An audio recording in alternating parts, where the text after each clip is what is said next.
do outro sistema em movimento relativo.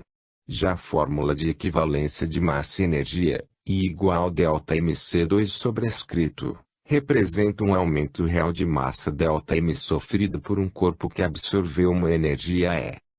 12ª mensagem. A força entre as partículas do campo ainda é desconhecida da ciência, mas é a responsável pela existência da massa indiretamente pela gravidade. A compreensão completa do conceito de massa só será possível depois que a ciência desenvolver uma teoria da estrutura da matéria baseada no holograma. A massa será então entendida como a transformada de uma propriedade do holograma. O valor da massa, como vimos, depende do tipo de quark, M ou L, na partícula atômica e o sinal da massa depende do sinal das partículas elementares do campo. Uma massa grande significa que a partícula está mais ligada ao campo, tem mais inércia, sendo os quarks m e m- os responsáveis por essa força. Uma massa pequena, como a do elétron, está associada aos quarks L-. Estas duas famílias de quarks são também formadas por partículas elementares às quais estão associados o campo gravitacional e o campo, ainda não bem conhecido, da força fraca. A interação das partículas elementares L com as partículas H e M, são fracas em comparação com a interação das partículas M e M- entre si e entre as partículas H+ e H-.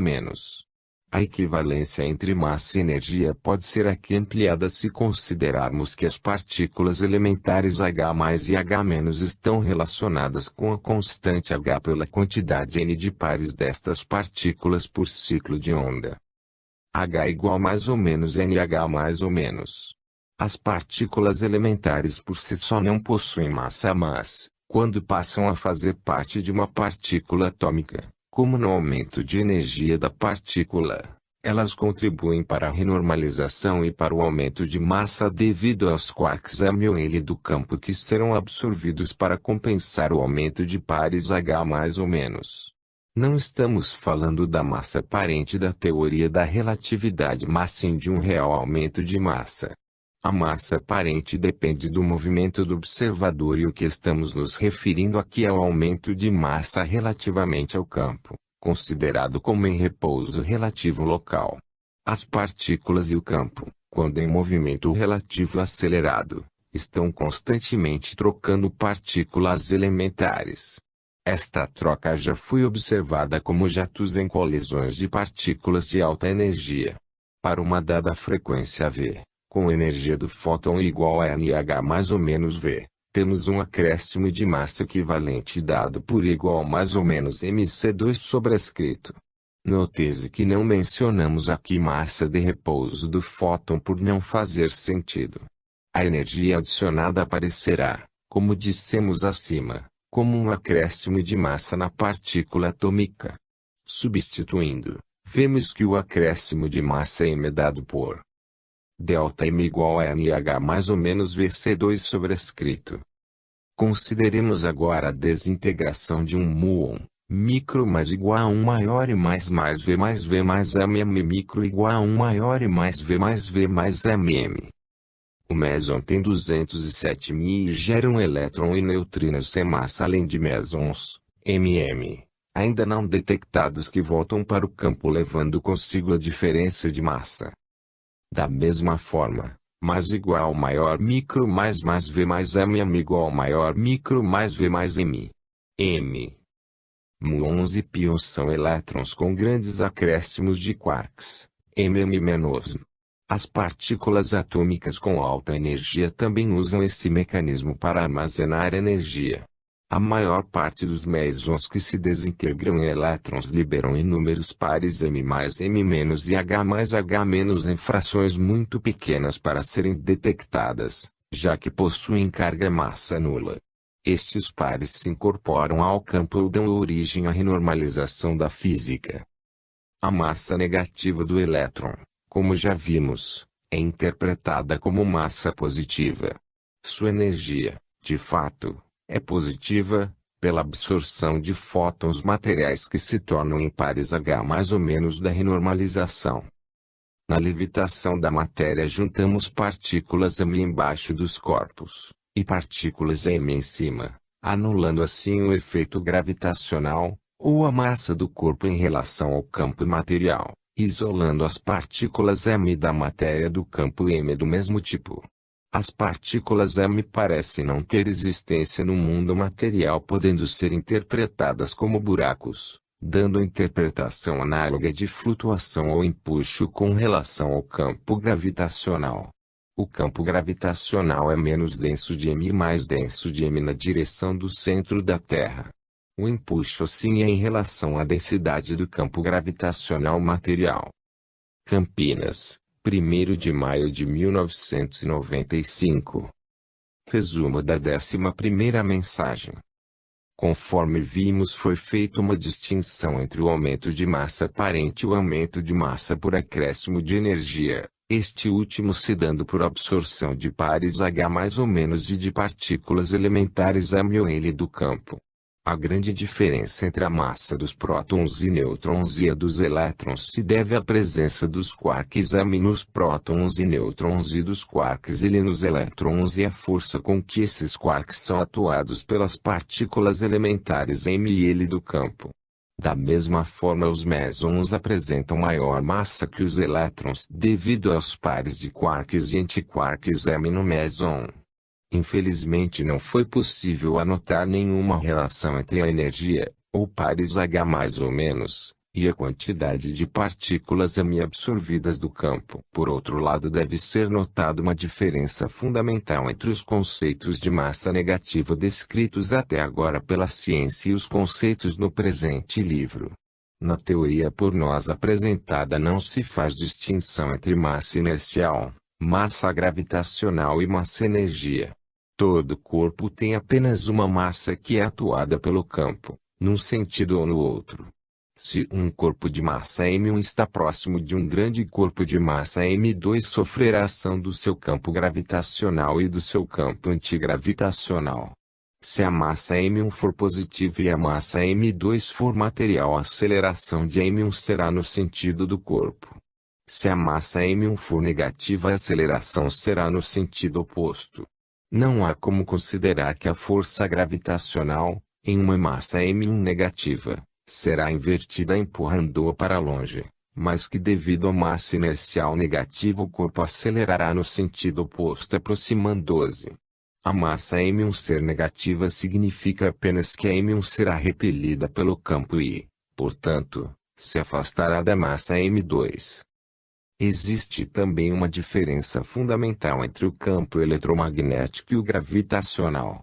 A atração ou repulsão entre cargas elétricas é realizada através do campo e atua sobre a partícula que acelerará em uma ou outra direção conforme sua massa seja positiva ou negativa. O campo gravitacional tem seu anticampo e uma massa será positiva se tiver o mesmo sinal do campo.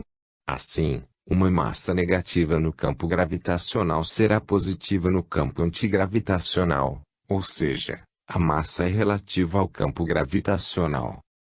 Em um campo sem gradiente de densidade, se a massa for positiva haverá uma interação com o campo durante a aceleração que limitará a ação da força aplicada, de modo que para acelerar mais será preciso aplicar uma força maior. Se não houver um campo atuando, uma massa positiva em movimento uniforme tenderá a continuar com a mesma velocidade porque a massa só se faz sentir quando há uma aceleração. Uma massa negativa isolada também se manterá em movimento uniforme em um campo sem gradiente. Mas se tentarmos acelerá-la em uma certa direção, e isto é feito sempre através do campo, a massa acelerará na direção oposta porque esta é sua propriedade postulada, não havendo como tentar explicar o porquê disso até que entendamos realmente o que é a massa. Em um campo gravitacional, a aceleração adquirida por uma massa negativa será sempre no sentido da menor densidade do campo. Note-se ainda que não há necessidade de falar em termos de força, mas apenas em aceleração, e se escolhermos um sistema de coordenadas curvilíneas adequadas, poderemos dizer que a massa está em movimento uniforme nesse sistema, conforme ditado pelo princípio de equivalência da relatividade geral. Conclusão: penetrará um dia o homem o mistério das coisas. O véu irá sendo erguido à medida que se depura. Mas para compreender certas coisas necessitas de faculdades que ainda não possui. Será um dia dado ao homem conhecer o mistério da divindade. Quando seu espírito não mais estiver obscurecido pela matéria, e quando, pela perfeição, se houver aproximado de Deus, vê-lo-á e o compreenderá. O Livro dos Espíritos, perguntas 8 e 11. Vimos a massa está em parte relacionada com a quantidade de energia e esta com a quantidade de partículas H. Porém, isto só não explicaria tudo. O fóton pode ter a mesma quantidade de energia que um pósitron e um elétron, entretanto tem massa nula. O nêutron tem carga nula e massa maior que o próton. O próton tem mesma carga elétrica do pósitron e do elétron e massa muito maior. Notamos, portanto, que o que importa na massa não é a carga elétrica, mas a presença de partículas do campo de massa, material e virtual, que podem compensar uma outra. Em um nêutron a massa é grande porque tem muito maior quantidade de quarks M que de quarks L. Em um elétron ocorre o oposto, existe apenas quarks L, consequentemente dando-lhe uma massa negativa. Vimos também que em um campo magnético intenso, somando as forças que tendem a separar as partículas H+ e H-, há força magnética em sentidos opostos para cada uma destas partículas elementares, causando a dissociação de um fóton em positrons e elétrons. Vimos que as partículas do campo, de mesmo sinal, se atraem pela nova lei dos semelhantes. A renormalização adquiriu um novo significado. A inércia aqui é uma medida da resistência à modificação do movimento, aceleração, devido à atração do campo, não havendo resistência à velocidade num campo sem gradientes. O movimento no universo se deve à perseguição da matéria pela antimatéria e vice-versa no universo virtual. O campo com gradiente representa um aumento na densidade de partículas em uma dada direção e, consequentemente, atração nessa direção. A gravitação advém naturalmente como atração dos corpos pelo campo de massa, conforme a lei dos semelhantes.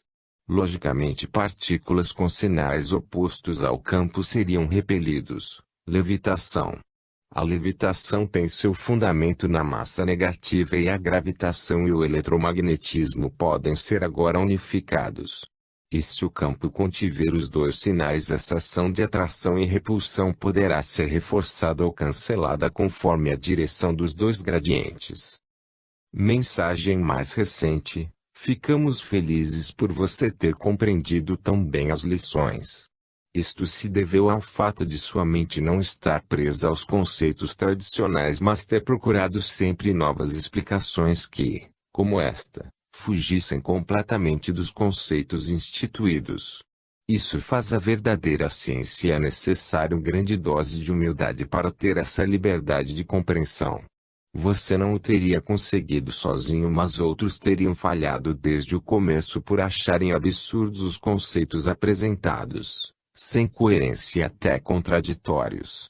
Pela sua persistência e fé no que estava fazendo, acreditando que de fato um curso proveniente do plano espiritual lhe estava sendo ministrado, você faz jus à autoria deste trabalho de recepção das presentes lições. Não se acanhe, portanto, em publicá-las após uma revisão cuidadosa para eliminar os erros iniciais devidos à novidade do assunto. Não se preocupe também com a liberação desses conhecimentos, pois se o fizemos é porque nossos superiores acharam ser este o momento adequado de apresentá-los à humanidade. Não se iluda, pois este trabalho será motivo de mofa e ridículo, e anos se passarão antes que seja reconhecido como um guia epistemológico para a ciência futura. Apresse-se em fazê-lo, pois o progresso se faz necessário para o enfrentamento dos tempos difíceis que virão para a humanidade. Estes conhecimentos serão de grande utilidade para a perpetuação da espécie humana no planeta no futuro. Haverão tentativas de utilizá-los para o mal, mas estaremos atentos para o fato, e a aceitação e comprovação da vida espiritual que advirá deste compartilhamento de conhecimentos no campo científico compensarão todo o mal que poderia ser causado pelas forças que tentam atrasar o desenvolvimento material, moral e espiritual da humanidade, aproximando definitivamente a ciência da religião. Que a paz e o amor divino estejam com todos na terra pelos espíritos de Sir Maclay, Rafael, Emanuel, Alexandre. Rio, 7 de maio de 1995. Apêndice A.